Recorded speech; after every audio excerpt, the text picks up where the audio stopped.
All Indiana Politics is your premier source for Indiana politics, focusing on issues that matter to you. I still want us to be the best in the Midwest. We can't afford another lockdown. Give the citizens of this country the relief they need. Education in the state of Indiana remains priority number one. In-depth, nonpartisan coverage. We don't know exactly where the economy will be in January. People are worried with good reason. Exclusive interviews with Indiana's political leaders. We have the resources here in the state of Indiana to care for those who are in need. Expert analysis on critical legislation. We need to reform those laws. This recovery is going to take some time. We've got to anticipate that there'll be a budget shortfall. From Wish TV, this is All Indiana Politics Podcast on the All Indiana Podcast Network.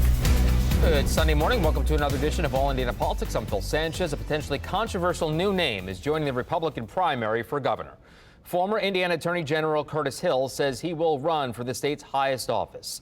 The Indiana Supreme Court briefly suspended his law license in 2018 when he was accused of sexual misconduct. Our government reporter, Garrett Berquist, was one of the first reporters to interview Hill about his gubernatorial run. Let's welcome in gubernatorial candidate and former Indiana Attorney General Curtis Hill. Welcome back to the program. Well, thank you for having me. So why are you running for governor? Well, I'll tell you, this country is in a world of hurt. We're a divided nation, and I honestly believe that the best place to start the solutions is at the grassroots level, the people. And at the people level, you have to look at the states. And so I think it's time for our states to rise up. And this state needs solid leadership, conservative leadership, proven leadership that can provide the solutions to the many problems that face our country and our state.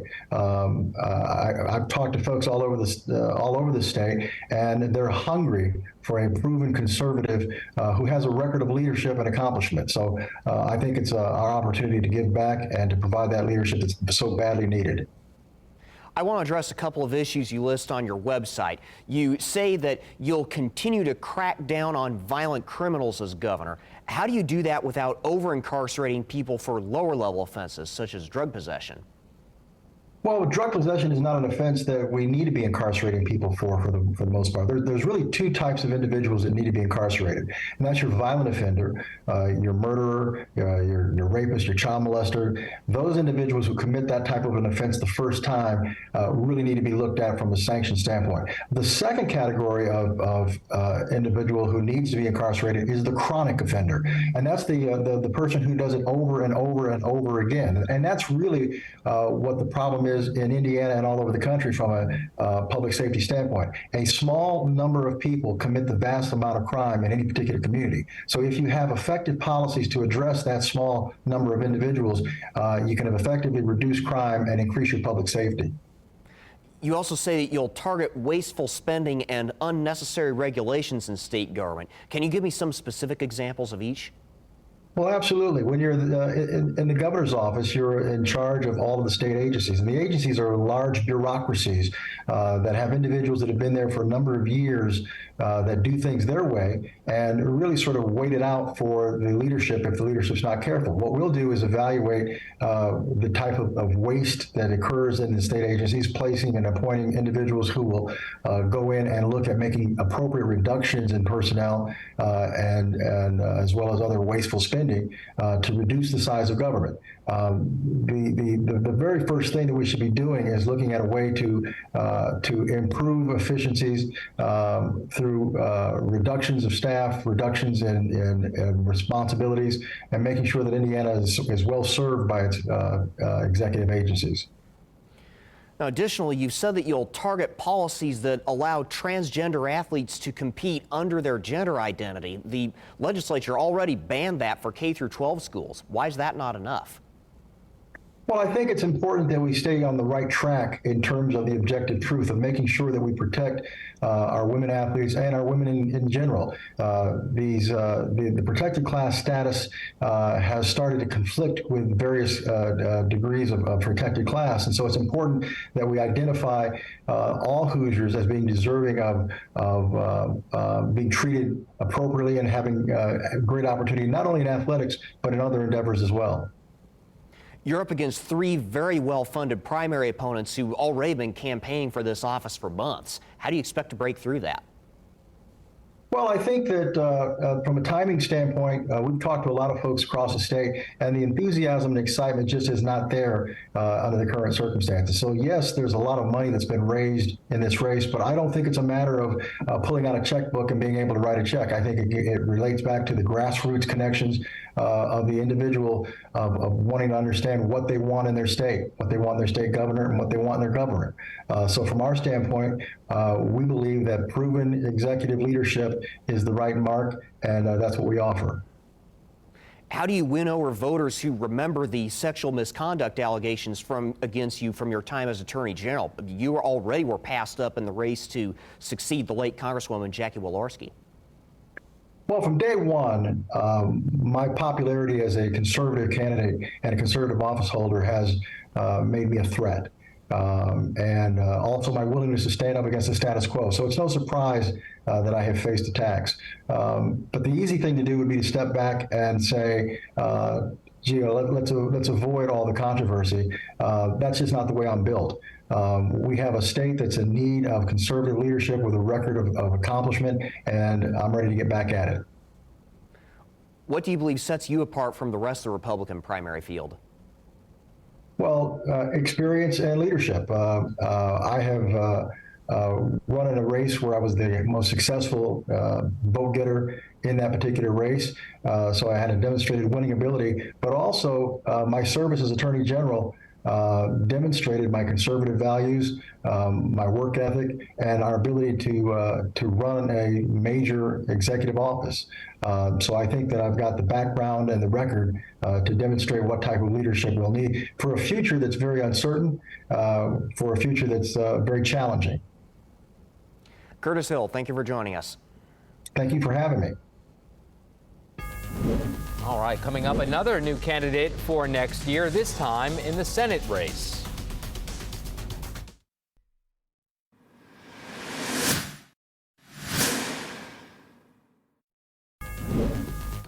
Welcome back. Another Democrat has joined next year's Senate race. Keith Potts has served on the Indianapolis City County Council since 2019. Our Garrett Berquist asked him about his decision to run. Let's welcome in Democratic U.S. Senate candidate Keith Potts. Keith, thank you for dropping by. Thanks for having me. Why are you running for the Senate? Well, you know, I'm running for the United States Senate because in the work that I've done on our Indianapolis City County Council, I've seen government work. I've seen government at its best when we're getting things done and we're delivering results for our community. And when we see some of the things happening in Washington, when we see the biggest challenges facing our country, I don't think we see Washington always doing the same. So I want to bring that same work ethic and that hard work that we do here on the Indianapolis City County Council to Washington to get things done for Indiana and for America. In your campaign launch ad, you cast this campaign as being about more freedom versus less. What do you mean by that? You know, freedom is it covers such a broad spectrum of what it means to be an American and what rights that we have. Is it our freedoms to vote? Is it our freedoms to make our own health care decisions? And from my perspective, when we see what Republicans in Washington are doing, they're trying to limit those freedoms. They're trying to limit the freedom of expression for folks. And so the fight that I want to bring is to expand on those freedoms so that every American and every Hoosier can live authentically and have every right that they deserve. Jim Banks has well over $2 million on hand right now and the support of the Republican base. Democrats got less than 40% of the vote in the last Senate election back in 2022. How's next year going to be any different? So I think there are some different circumstances that this is an open seat rather than challenging an incumbent, as well as, you know, it's going to be a presidential year, and we're going to see some really different circumstances at play, I think, over these next 16 months. That's why we're taking our message to all 92 counties, to every Hoosier, so that we can secure the nomination as early as possible and then keep our fight and focus on Jim Banks. Should there be a federal law on abortion, and if so, what should it look like? I think codifying Roe versus Wade is the direction to go, which is in terms of the life or health of the mother and in terms of fetal viability. It's the standard that we had for 50 years under Roe versus Wade, and it's the one that we ought to have moving forward. Should there be a specific time frame for when a woman could obtain an abortion for circumstances other than rape or incest or to save their life? I think the definition of fetal viability is just that. There's no specific number that can be attested to it, but the definition of fetal viability is the viability for life outside of the womb, and I think that, as the standard in Roe versus Wade, ought to be the case. You directly called out Jim Banks for wanting to cut Social Security. That program is going to run out of money in a little over 10 years. What's your plan for heading that off? Well, Social Security, we got to make sure that it's funded. This is a promise that we've made to our seniors and to future generations. I think we can raise the cap on Social Security taxes that are levied on Americans to a higher rate, index that over a course of years so that folks aren't feeling it day to day. But we definitely need to be sure that folks who are making more money are paying their fair share because hard working class folks and middle class folks deserve to have the Social Security that's been promised to them. You voted for Mayor Joe Hogsett's gun ordinance, and that includes, among other things, ending permitless carry and a ban on any future sales of military-style rifles. Would you support something similar at the federal level? Absolutely. Those are common sense measures that the majority of Hoosiers and the majority of Americans agree with. We even saw those measures get bipartisan support from our Republican candidate for mayor here in Indianapolis just yesterday. So we see that there is broad bipartisan support behind these measures. It's just a matter of getting the right folks into those seats in Washington to make sure those measures get enacted and taken care of. What about all the people who already own military-style rifles? Oh, if somebody already has a weapon that they've already purchased and they've purchased legally, that's their right as an American to have and keep it. I think the law that we need to enact, that we need to advocate for, is looking towards the future to making sure we're keeping our kids safe and keeping our communities safe. One more question on that topic. Why focus so much on military-style rifles when day in and day out, most of the homicides in the United States that are committed with firearms are done with handguns? Well, and oftentimes those guns find themselves in the hands of people who ought not to have them in the first place due to a certain type of criminal history or domestic violence background, and that's where we see a lot of those incidents happen. So I don't think there's just one specific type of weapon or one specific policy that we can pursue that's going to solve this problem. We are the main advanced country in this world that continues to have this problem. And absolutely, I think Americans have the Second Amendment right to keep and bear arms. I also think we need to make sure that we're doing everything in our power to keep people safe. What do you believe sets you apart from the rest of the Democratic field? So the results that I've gotten done, the things that I've delivered for my community, have all been within the last few years. I bring an energy to this race, and I've been very involved within our community and our party in recent years. And I'm always excited for anyone who's willing to step up and put their name on the ballot. I've done it and I'm doing it, and I respect anybody who does. But I feel confident that as our message continues going out after we're just concluding week one, as our message keeps going out there, our Democratic primary voters are going to rally around our campaign that's focused on the future. Councilor Keith Potts, thank you for joining us. Thanks for having me. All right, coming up, Indiana's best political team assesses the candidates and a controversial public safety plan from a mayor candidate.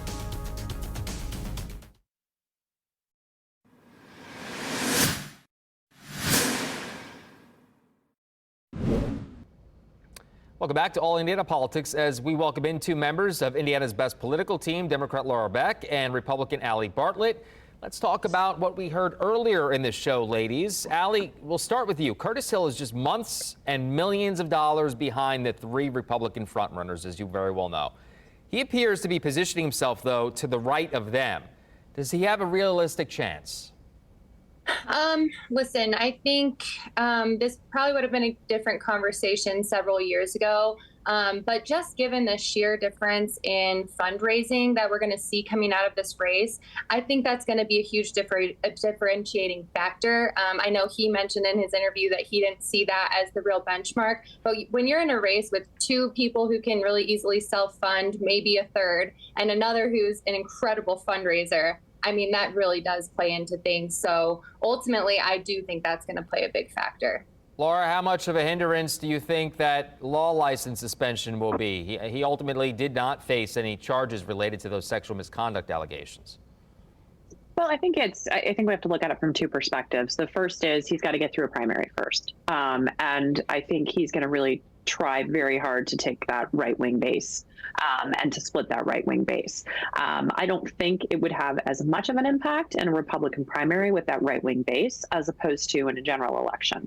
But for that matter, I have to say, I mean, I may be the only one here, hopefully I'm not, but I'm just kind of tired of talking about Curtis Hill. I really think that he must feel very proud and very strongly about his own abilities, and he may be one of the few people who does that.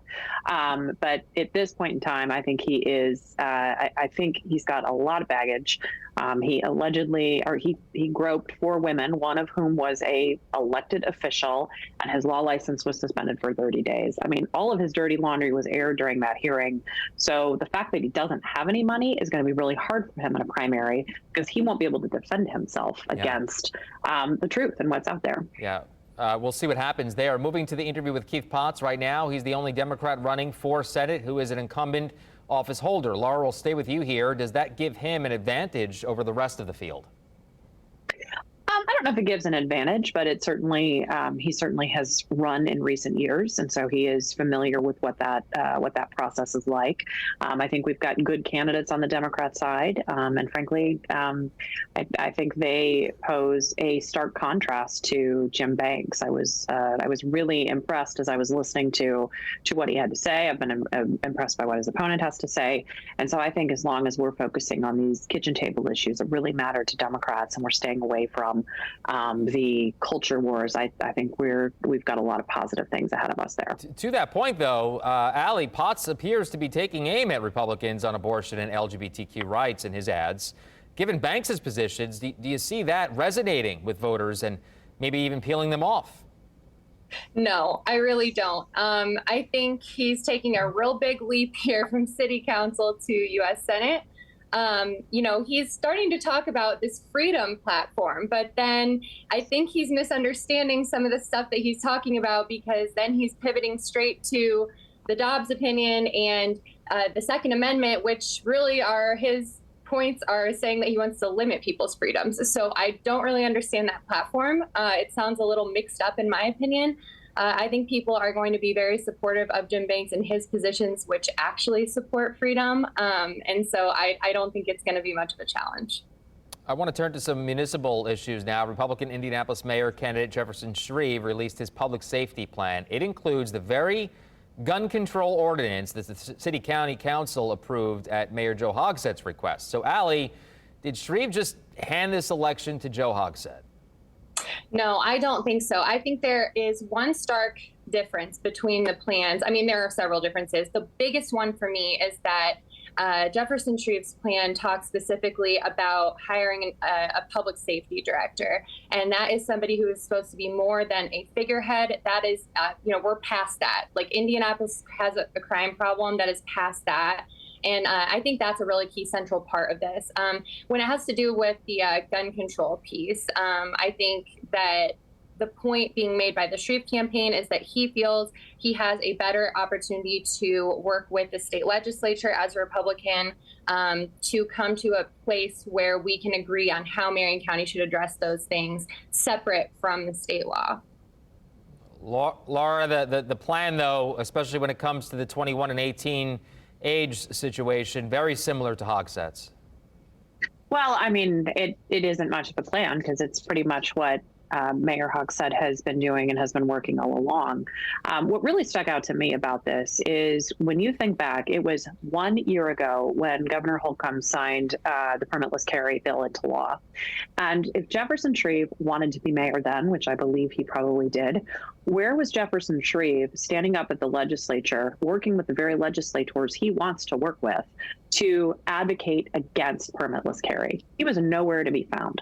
He had an opportunity there to stand up and to say, this is wrong. This isn't going to work for Marion County. We've got to protect our law enforcement officers. We've got to protect people in the city. We cannot have permitless carry. He did nothing. He sat back and did nothing. When he was on the City County Council from 2013 to 2016, he took money when he ran for state senate from the NRA, and he ran an ad touting his NRA bona fides. So basically, I don't think there's much teeth behind it, because I think he just came up with this because he's a politician, is going to say anything to get elected. Mayor Hochstad's been in the trenches. He's been working through this. He has gotten us through the pandemic. And I think this quote unquote plan is just not going to pass muster with voters. Unfortunately, ladies, we are out of time. Thank you so much for joining us. We'll see you next time. Thank you. We'll be right back. Thank you. Thanks. Take All Indiana Politics on the go with you. Download our podcast now. Part of the All Indiana Podcast Network and allindianapodcastnetwork.com.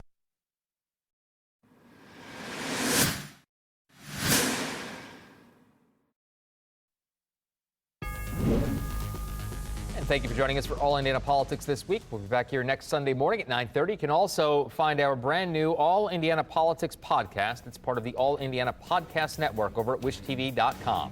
Have a great rest of your weekend. From Wish TV, this is All Indiana Politics Podcast on the All Indiana Podcast Network. Watch All Indiana Politics live Sunday mornings at 9:30 on Wish TV and at wishtv.com. Subscribe to this podcast and listen weekly here on the All Indiana Podcast Network. And be sure to discover even more great podcasts at allindianapodcastnetwork.com.